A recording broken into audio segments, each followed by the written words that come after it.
नमस्कार, मैं doctor Pankaj Upadhyay, senior neurosurgeon एवं head of department neurosurgery. इस साल मैं आपको कोरोना पैंडेमिक के सेकेंड वेव से बचने में मदद कर रहा हूँ, आपको एजुकेट करके एम्पावर कर रहा हूँ। मैं कोशिश कर रहा हूँ कि आप चीज़ों को अच्छे से समझ के और उसको फॉलो करें और खुद भी सेहतमंद रहें और दूसरों को भी सेहतमंद रहने में मदद करें। मैंने जैसे अपना वादा किया था कि मैं आपको ऑक्सीजन कॉन्सेंट्रेटर के बारे में बताऊंगा। जैसा कि हम पहले डिस्कस कर चुके हैं, ऑक्सीजन लेवल्स, फिर oxygen therapy at home. Oxygen therapy at home में हम लोगों ने पहले पोजिशनिंग की बात की थी, जिसमें मैंने आपको तरह तरह के एक्सरसाइज बताए थे। फिर हम लोगों ने ऑक्सीजन सिलेंडर की बात की थी, क्योंकि ऑक्सीजन सिलेंडर एक बहुत ही ईजी साधन है जो आपको घर पर मदद कर सकता है। और ऑक्सीजन सिलेंडर में प्रेशर जो है 3000 PSI के आसपास होता है और इसीलिए उसको डायरेक्टली ना लेकर रेगुलेटर के थ्रू लेने पे हमेशा आप डेंजर से बच सकते हैं, क्योंकि मरीज़ को तो केवल 50 PSI चाहिए। इसी तरह ड्रग्स होती है उसमें 30,000 PSI तक प्रेशर होता है। इसलिए इन प्रेशर्स को समझते हुए ऑक्सीजन सिलेंडर के साथ रेगुलेटर का होना बहुत अच्छा है। वैसे तो ठीक है, आप की से केवल थोड़ा तो ऑक्सीजन निकालें और उसको बोतल के ह्यूमिडिफायर के थ्रू देख भी सकते हैं कितना निकल रहा है, बट प्रॉपर तरीका तो प्रॉपर ही है।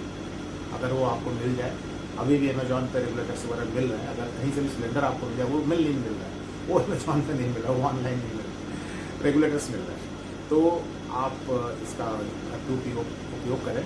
इससे ऑक्सीजन वेस्टेज भी कम होती है, आपको इंजरी के भी चांसेस हैं और आप प्रॉपर प्रेशर कर सकते हैं। बट सिलेंडर तो आपको बार बार भरना पड़ेगा और ऑक्सीजन गवर्नमेंट ला रही है, ये विदेशों से भी ला रही है, देश के दूसरे कोनों में वहाँ से भी ला रही है। लेकिन ऑक्सीजन कॉन्सेंट्रेटर एक सिंपल सा इक्विपमेंट है जो घरों में बिल्कुल छोटा सा इक्विपमेंट, वॉशिंग मशीन से भी आधा और आपके ओवन और माइक्रोवेव से थोड़ा सा बड़ा। और सबसे अच्छी बात है कि इसमें फिर आपको कहीं जाने की ज़रूरत नहीं है।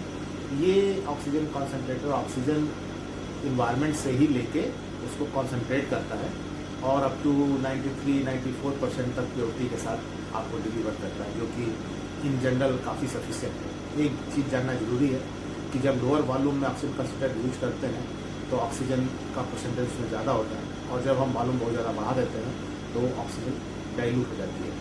तो जब भी यूज करें थोड़ा कम वॉल्यूम से यूज करें, और जब आप ऑक्सीजन बिल्टअप हो जाए तो थोड़ा बढ़ा सकते हैं। लेकिन सबसे पहले वही बात, बड़ा अजूबा सा लगता है कि एक मशीन इन्वायरमेंट से ऑक्सीजन निकाल लेती है और दे देती है, फिर भी ऑक्सीजन की कमी तो खैर है नहीं, ये तो मैंने आपको पिछले वीडियो में बताया था। तो सबसे पहले तो हम जरा मैकेनिज्म समझें, तभी हमको इक्विपमेंट के भी समझने के बारे में और इसके बारे में अच्छी जानकारी प्राप्त होगी कि ऑक्सीजन बनता कैसे, लिक्विड ऑक्सीजन जैसे आपने सुना वो कैसे बनता है।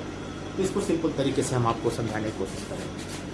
आप इस ग्राफ को देखें थोड़ा, मैं आपको बताता हूँ कि लिक्विड ऑक्सीजन या ऑक्सीजन इंडस्ट्री में कैसे बनती है।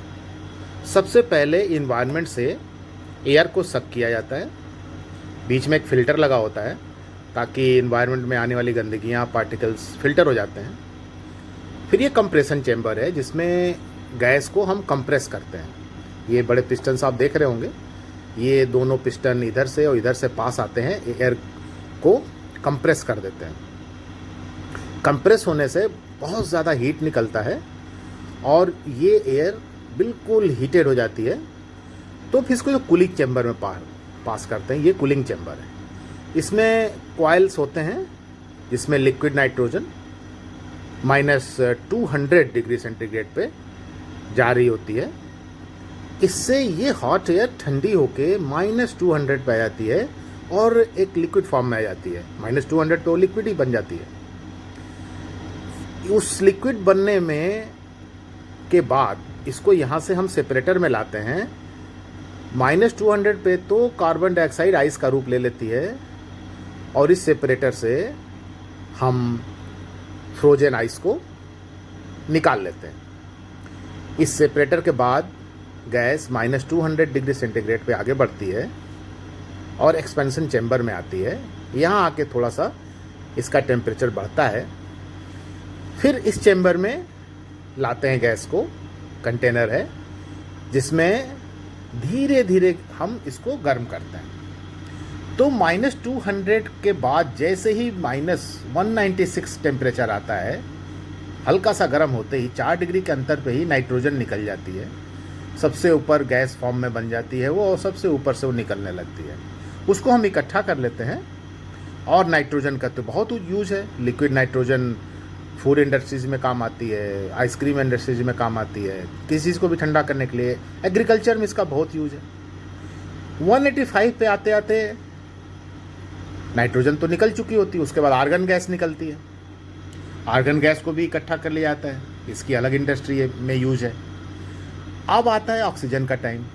वह ऑक्सीजन का पॉइंट है 185 डिग्री सेंटीग्रेड बॉइलिंग पॉइंट। यहाँ पे ये गैस रूप में आ जाती है, ये गैस के रूप में। और ये करीब करीब 175 तक, 185 से 175 तक ऑक्सीजन गैस निकलती रहती है। इसको हम यहाँ इकट्ठा कर लेते हैं और फिर इसको लिक्विड फॉर्म में कंप्रेस करके बना लेते हैं। इसके नीचे भी और भी गैसेज हैं, जैसे जेनॉन है, क्रियान है, तो क्रिप्टॉन है, जेनॉन है। ये इनके तो 155 से 170 तक इनका माइनस, ये सभी माइनस में हम बात कर रहे हैं। बहुत ठंडा टेम्परेचर है ये। इस पे ये निकलते हैं। जेनॉन आप जानते हैं, जेनॉन लाइट्स में यूज होती हैं। फिर इन सब को का अलग अलग इंडस्ट्रीज़ में अलग अलग यूज है। तो इनको अलग अलग इकट्ठा करके हम अलग अलग इंडस्ट्रीज़ में इनके सिलेंडर्स बनते हैं, उनकी कलर कोडिंग होती है और उनको वहाँ भेज दिया जाता है। हमारा कंसर्न फिर ऑक्सीजन गैस, जो कि यहाँ पे अब लिक्विड फॉर्म में आ जाती है, उसको यहाँ पे स्टोर होती है। इसको हम डिफरेंट कंटेनर्स में, ट्रक्स में या सिलेंडर में भर के मरीजों के पास पहुँचाते हैं, जहाँ वो यूज कर सकते हैं।